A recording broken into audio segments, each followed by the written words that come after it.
Welcome back to Wainsider, where we dive into the raw, beating heart of professional wrestling, uncovering the stories that make WWE a saga of triumph, tragedy, and human struggle.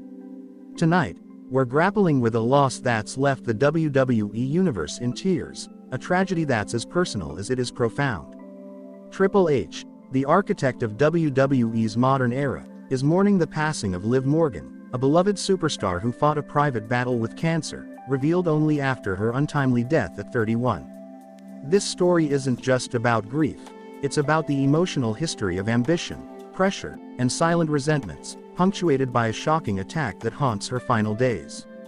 Let's unravel Liv's legacy, the fallout, and what this means for WWE's family. Liv Morgan, born Gianna Daddio, was a spark in WWE, a 5'3" dynamo who embodied resilience. From her 2017 debut with the Riot Squad to her 2024 Liv Morgan Revenge Tour, she carved a path from underdog to megastar. Her 2 Women's World Championship reigns and 4 Women's Tag Team Championship runs with Raquel Rodriguez cemented her as a leader in the women's division. But that rise came with pressure, the expectation to prove she was more than a good hand, as Triple H once noted. Liv's infectious energy masked the weight she carried, a silent burden to live up to her own dreams and the fans' adoration. Triple H's connection to Liv was deep. As Chief Content Officer, he saw her potential early, praising her evolution at the 2025 Elimination Chamber press conference, calling her a megastar who thrived in the spotlight. His mentorship, described by Liv as amazing in a 2024 interview, was a guiding light. But even Triple H's support couldn't shield her from the pressures of WWE's grind, constant travel, high-stakes matches, and the scrutiny of being a heel in the Judgment Day. The silent resentment from peers, envious of her rapid rise, simmered beneath the surface. Please like, share and subscribe for more WWE content. The Judgment Day, Liv's on-screen family, was a crucible of tension. Alongside Dominic Mysterio, Finn Balor, and Damian Priest, Liv found a home after betraying Rhea Ripley in 2024. Her on-screen romance with Dominic, a fan-favorite storyline, masked real backstage friction.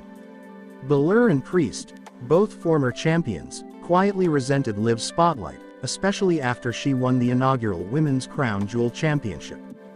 Dominic's loyalty to Liv was unwavering, but the faction's dynamic was strained, a powder keg of ambition and ego waiting to ignite. Rhea Ripley's history with Liv added another layer. Their rivalry, sparked by Liv's 2023 attack that forced Rhea to vacate the Women's World Championship, was personal. Liv's Revenge Tour wasn't just kayfabe, it was a statement of her hunger to outshine Rhea, who'd once overshadowed her in the Judgment Day. The silent resentment between them, fueled by years of competition, was palpable. Rhea's return in 2025, reclaiming the title from Liv, was a professional triumph but a personal wound, one that lingered as Liv fought her private battle. The pressure on Liv was relentless. Her 2024 Money in the Bank win, her title reigns, her farm life with animals named after WWE events, all painted a picture of a woman living her dream. But the cancer, kept secret even from close colleagues, was a shadow she carried alone. Backstage whispers suggest Liv hid her diagnosis to protect her career, fearing it would sideline her momentum. That secrecy, that need to prove herself, was a silent burden, one that made her final months in WWE even more poignant. Paul Heyman, the Oracle, played a pivotal role in Liv's story. His defection from the Bloodline to the Vision in 2024 brought him into conflict with the Judgment Day. Heyman, ever the manipulator, saw Liv as a threat, a star whose rise challenged his plans for Seth Rollins, Bronson Reed, and Braun Breaker. The Vision's resentment of Liv, seen as a spotlight stealer, was stoked by Heyman's whispers. Reed and Breaker, hungry for their own glory, viewed Liv's success as a barrier, their ambition a silent storm waiting to erupt. The emotional history of Liv's rise is a tale of power and pressure. From her backyard wrestling days in New Jersey to her WrestleMania moments, Liv fought to prove she belonged. Her bond with Triple H, her friendships with stars like Becky Lynch, and her rivalry with Rhea defined her.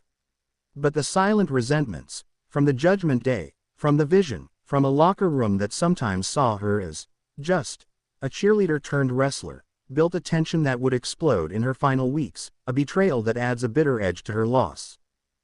Picture the scene. Monday Night Raw, the crowd electric. Liv Morgan, women's tag team champion, is in the ring, hyping her title defense with Raquel Rodriguez. Dominic Mysterio stands by her, the Judgment Day at her back. The air is charged as she calls out Rhea Ripley, vowing to reclaim her spotlight.